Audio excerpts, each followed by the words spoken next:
ఎవరి కళ్లల్లోనూ ఆనందం కోసం తప్పుడు కథనాలు రాయొద్దన్న డిప్యూటీ సీఎం. మీ గొడవలు పంచాయతీలోకి మమ్మల్ని లాగొద్దన్న సీఎం. ఇది ఇప్పుడు తెలంగాణలో హాట్ టాపిక్. వివాదాస్పద మైండ్స్ అంటూ కథనాలు రావడంపై deputy CM Bhatti Vikramarka serious అయ్యారు.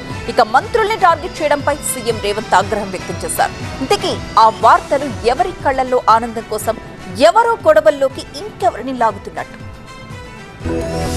సింగరేణి టెండర్లలో అవకతవకలు, మంత్రుల వ్యక్తిత్వంపై కథనాల పట్ల డిప్యూటీ సీఎం భట్టి విక్రమార్క తీవ్రంగా మండిపడ్డారు. వ్యక్తిగత ప్రయోజనాల కోసం మంత్రులపై దుష్ప్రచారం చేస్తే ఊరుకునేది లేదని హెచ్చరించారు. మీ ఇంట్రెస్ట్ల కోసం రాష్ట్రాన్ని, పాలనని, ప్రభుత్వాన్ని, అందులో అధికారుల్ని, మంత్రుల్ని లాగుతామంటే చూస్తూ ఊరుకోవడానికి ఎవరు సిద్ధంగా లేదు.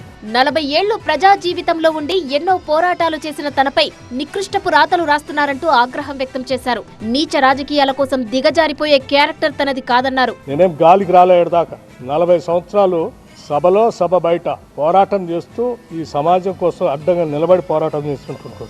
నీచ నికృష్టపు దిగజారిపోయి రాజకీయాల కోసం ఇటువంటి కట్టు కథనాలను సృష్టించడం, లేకపోతే వాటిని స్ప్రెడ్ చేయటం చేసే అంత వీక్ క్యారెక్టర్ కాదు భట్టి విక్రమార్క. మొదటి నుంచి వైఎస్ఆర్ వెంట ఉన్నానని కోపంతో తనపై తప్పుడు కథనాలు రాసి ఉంటారని అన్నారు భట్టి విక్రమార్క.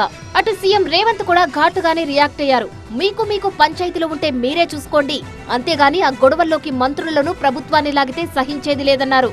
మీకు మీడియా పంచాయతీలుంటే తలుపు మూసుకొని కొట్టుకోండి, లేకపోతే ఒకరి మీద ఒకరు బురద జల్లుకోండి. అందులో మమ్మల్ని లాగి ఆంబోతులు కొట్లాడితేనంట లేగదూడల కాళ్ళు ఇరిగినాయంట. ఇద్దరు మీడియా యజమానులు కొట్లాడుకుంటే మీరు కొట్లాడుకోండి, కానీ మా మంత్రులని బదనాం చేసే కార్యక్రమాన్ని మీరు తీసుకోకండి. ఎవరి కళ్లల్లోనూ ఆనందం కోసమో, ఎవరికో లబ్ధి చేకూర్చడం కోసమో కథనాలు రాయొద్దన్నారు. మీరు రాస్తున్న రాతలు, చూపిస్తున్న చూపులు మారీచుడి సుబావులకు, శుక్రాచార్యునికి సహకారం అందించినట్టుగా ఉంటుంది. ఒక్కసారి ఆలోచన చేసి వాస్తవాలను తెలుసుకొని రాసే ముందు మమ్మల్ని వివరణ అడగండి. మంత్రులపై ఆరోపణలు వస్తే మీడియాకు వివరణ ఇచ్చేందుకు సీఎంగా తాను సిద్ధంగా ఉన్నానన్నారు. ఇష్టమొచ్చినట్టు కథనాలు రాస్తే ఊరుకునేదే లేదన్నారు. అవినీతికి, అవకతవకలకు తావు లేదంటోంది రేవంత్ సర్కార్.